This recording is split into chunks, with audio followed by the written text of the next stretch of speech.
मनो तु सतरूपाया श्रेष्ठ कन्या जग्निरे आकूति देवहूतिश्चा प्रसूति रीति भी श्रुता। मनु महाराज की 3 बेटियां हुई, एक का नाम आकुति, एक का नाम देवहूति और एक का नाम प्रसूति। बालक कितने हुए? 2। एक का नाम प्रियव्रत और एक का नाम उत्तानपाद। आज बाकी 2 बेटियों का विवाह कर दिया। देवहूति के लिए वर खोजने के लिए निकले तो सूचना मिली करदम जी बड़े योग्य वर हैं। करदम जी ने 10,000 वर्ष तक तप किया। तप करते करते हड्डी हड्डी दिखने लगी। भगवान प्रसन्न हुए, बोले मांग लो वरदान। अरे बोले वरदान क्या, मेरा ब्याह करा दो। हड्डी हड्डी दिख रही है, चला जाता नहीं, देखा जाता नहीं।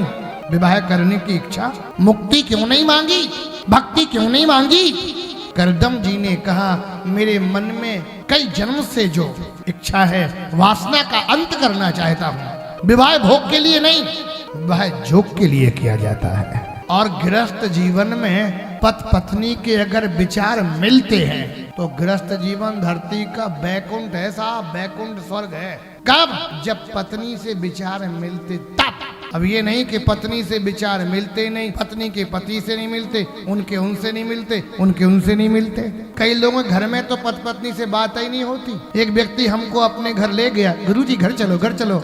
अब हमको मालूम नहीं था कि इसके घर में सिस्टम चल क्या रहा। जैसे पहुंचे, अंदर से कह रही है चाय बन के आ गई, रखी है, जिसको पिलानी है वो ले जाए। अब हमने कहा चल क्या रहा है? अब वो कह रहा है गुरुजी को लेके आ गए, जिसको पैर छूना हो छू जाए। कई जगह ऐसा भी पति पत्नी दोनों रथ की धुरी होती है, दोनों का बराबरी का अधिकार होता है। कहा तुम्हारे विवाह करने वाले आएंगे, मना मत करना। मनु महाराज अपनी बेटी देवहूति को लेकर के पधारे। माता देवहूति मनु शत्रुपा करदम के आश्रम में पहुंचे। करदम जी ने कुटिया से आसन निकाले। देवहूति के माता पिता एक एक आसन पर बैठ गए, पर देवहूति नहीं बैठे। ये वैदिक बेटियां, सनातन धर्म की बेटियां हैं, ये संस्कारी बेटियां हैं।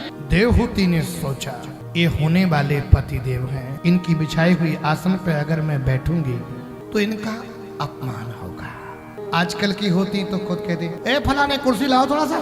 जमीन पर बैठी और बैठ करके एक हाथ आसन पर रख दिया। करदम जी ने पूछा आगमन कैसे हुआ? मन ही मन सोचने लगे कन्या सुयोग्य है महाराज, ये बेटी हम आपको समर्पित करना चाहते, आप इसे अपनी अर्धांगिनी के रूप में स्वीकार करें। कहाँ संबंध करने के लिए गए? झोपड़ी में, तपस्वी के यहाँ। करदम जी ने कहा विवाह तो करूंगा, पर सुयोग्य कन्या मिले तब। मेरी शर्त है विवाह के बाद एक पुत्र होगा और एक पुत्र के बाद मैं संन्यास ग्रहण कर लूंगा, मैं महात्मा बन जाऊंगा। माता देवहूति सोच रही हैं मन ही मन ऐसे ही पति की आवश्यकता, त्यागी तपस्वी पति की आवश्यकता। वैदिक रीत से विवाह संपन्न हुआ। महलों में रहने वाली राजकुमारी आज महात्मा की कुटिया में रह रही है। सोचो, उसी में गोबर से लीपती है, पोतती है, उसी में सांप रहते, बिच्छू रहते, कांतर रहते, ऊपर चिड़ियां रहती हैं। और खिड़की से झांक करके देखा तो गाय और सिंह एक साथ पानी पीते। सेवा करते करते काफी समय व्यतीत हुआ। पिता की सोच में और माँ की सोच में अंतर होता है। माँ जब दामाद का चिंतन करती है तो माँ की सोच क्या होती है? ऐसा दामाद लाऊंगी धन पीपरी में कि आज तक किसी का दामाद आया ही ना हो, माँ सोचती है। और जब द्वारे पर दूल्हा आता है ना, द्वाराचार होता है ना, तो हम लोग गौर नहीं करते। पुरुष लोग तो व्यवस्थाओं में लगे रहते हैं, कार्य में लगे रहते हैं, और ये देखती हैं हाँ दूल्हा तो अच्छा है, थोड़ी सी नाक मोटी है, थोड़ी सी लंबी सी होती तो और अच्छी होती है, आंखें थोड़ी छोटी छोटी है, फेस कट उतना अच्छा नहीं है।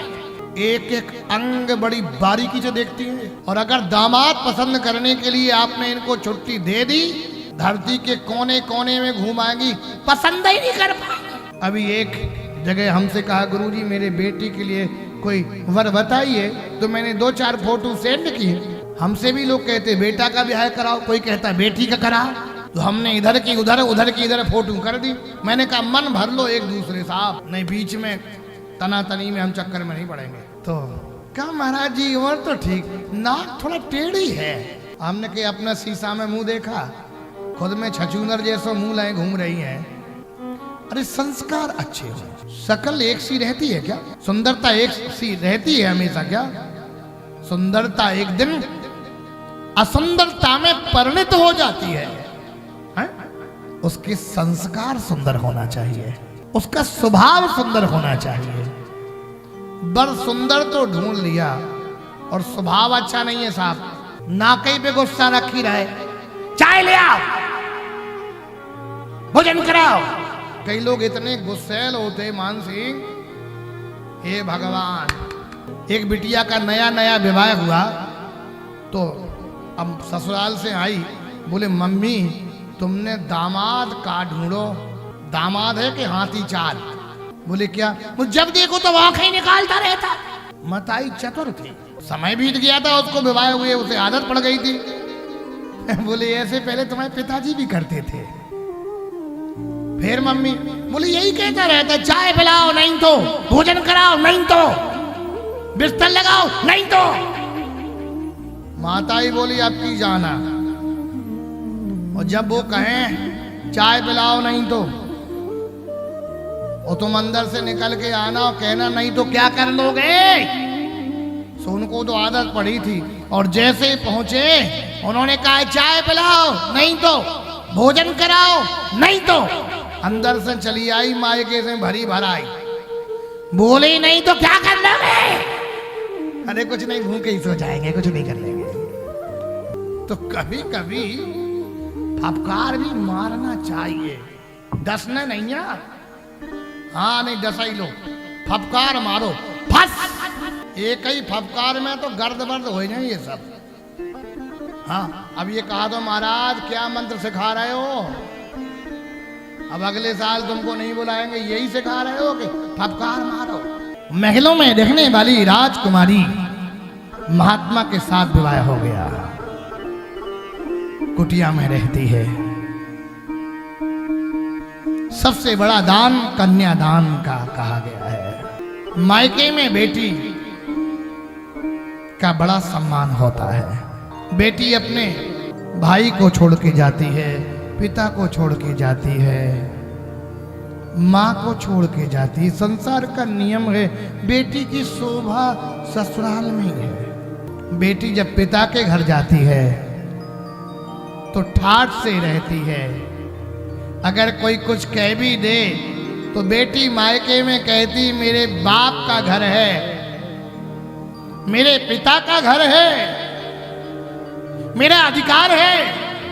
लेकिन जब पिता नहीं रहता है मायके में तो बेटी अपना अधिकार खोया हुआ समझ लेती हैं। पिता जब तक रहता तब तक अधिकार मानती हैं बेटियां। भाई लोग कुछ भी कह दें तो बेटियों को बुरा नहीं लगता, लेकिन जिन्होंने अपने पिता को खोया है उनको एहसास होगा कि मायके में क्या होता। अपने मन की बात माता पिता से बेटियां शेयर करती हैं। आज महात्मा के साथ रहते रहते काफी समय व्यतीत हुआ। महात्मा ने देखा नहीं, सेवा करते करते एक दिन महात्मा बोल पड़े, हे देवी मैं तुम्हारी सेवा से प्रसन्न हूं। जिस दिन जिस पत्नी का पति ये कह दे अपनी अर्धांगिनी से कि मैं तुमसे बहुत प्रसन्न हूं, तो समझ लेना तुम्हारी पूजा का फल मिल गया, तुम्हारा पातिव्रत धर्म सार्थक हो गया। क्या चाहिए? देवहूति ने कहा विवाह के पहले आपने मेरे को वचन दिया था एक बेटा होगा, एक भी पुत्र नहीं मिला। महात्मा ने कहा मैं वृद्ध हो गया। कामक नाम का विमान मंगाया, रिद्धि सिद्धि के द्वारा अपने शरीर को देवहूति को दिव्य किया। कई वर्षों तक विहार किया। विहार करते करते इनके 9 कन्याएं हो गई, 9 पुत्रियां। करदम जी बोले मैं तो चला। देवहूति बोली आपने तो पुत्र के लिए कहा था, पर ये तो पुत्रियां हैं। एक बेटी का विवाह करने में अक्कल ठिकाने लग जाती है। 9 बेटियों का ब्याह करे, 9 बेटियों की शादी करे। लोग बेटा के लिए रोते हैं, बेटा के लिए तड़पते हैं। मैं तो कहता हूं भाई, बेटा चाहे सेवा ना करे एक चोट, लेकिन बेटियां माता पिता से कभी मुकर नहीं सकती हैं, माता पिता से हट नहीं सकती हैं। कितनी बेटियों को मैंने देखा अपने बूढ़े माता पिता को अपने सास ससुराल में रखती हैं। भाई लोग उनका ध्यान नहीं देते, उनकी सेहत का ध्यान नहीं रखते, उनकी देखभाल नहीं करते, तो बेटियां कहती हैं अपने बाबूजी को अपने साथ रखूंगी। अगर रात में 12 बजे तुम्हें दिक्कत हुई, खांसी आई, फीवर आया, तो बेटा चाहे एक बार ना सुने, अगर बेटी ने सुन लिया पिताजी को दिक्कत है, तो रात को 12 बजे जाग करके आएगी और कहेगी बाबूजी क्या दवा दूं तुमको, क्या खिलाऊं, क्या पिलाऊं। रात में ही 12 बजे जाग करके चाय पिलाएगी, विक्स लगाएगी, दवा खोज के खिलाएगी, पीठ पर हाथ फेरेगी। ये बेटियां होती हैं। आज 9 कन्याएं हैं, 9 कन्याएं, 9 पुत्रियां क्या हैं? श्रवणम कीर्तनम विष्णु स्मरणम पाद सेवनम अर्चनम वंदनम दास्यम सख्यात्म निवेदनम। 9 पुत्रियां मानो नवदा भक्ति आज इनके आंगन में नृत्य कर रही है। कालांतर में इनके गर्भ में श्री कपिल जी भगवान पधारे। कपिल भगवान का पावन प्राकट्य हुआ। बोले कपिल भगवान की।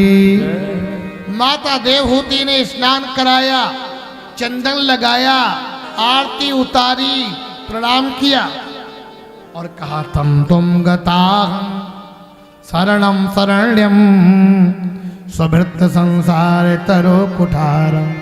हे बेटा कपिल, अपने ज्ञान रूपी खड़क से मेरा अज्ञान हर लीजिए। मेरी इंद्रियां संसार की ओर भागती हैं, इंद्रियां बड़ी बलवती होती हैं, अपने चरणों से लगा लो। ऐसे माता देवहूति ने कहा। उसी समय 9 ऋषि दर्शन करने के लिए आए। 9 ऋषियों ने प्रणाम किया, प्रणाम किया। वहीं 9 कन्याओं का विवाह कर दिया। करदम माने जिसने इंद्रियों का दमन कर दिया हो, उसे कहते करदम।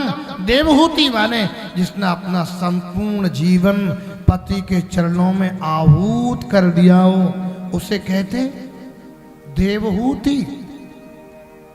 हाँ,